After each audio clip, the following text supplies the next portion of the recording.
Takot po ang ilang kababayan nating ipit sa tumitinding gyera sa pagitan ng Israel at grupong Hamas. Ayun. Ayun po, sir. Ano po? Ayun. Mga racket. Sir, ayun po, videohan niyo. Ayun po yung mga parang star po na yon. Kailangan niyo ba pumunta ng shelter? Okay, sige, punta lang kayo. Punta lang. Ingat kayo, ingat. Opo. Sir, uy, bilis na. Matatapos. Akin yan.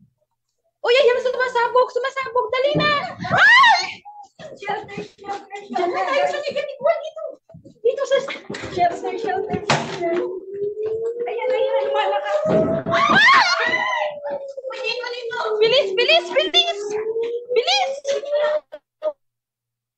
Yan po ang naranasan ng ilang Pinoy hotel workers sa Tel Aviv.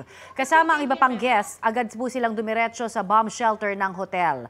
Kwento nila, nagising sila matapos po ang sunod-sunod na ugong ng sirena. Kasabay ang babalang may paparating na airstrikes. Sa datos ng Population and Immigration Authority ng Israel, kabilang po sila sa 30,000 Pilipino roon.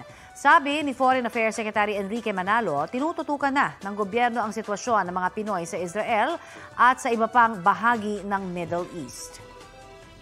Balita ko, may tututukan kayo tuwing 11 a.m. sa GTV.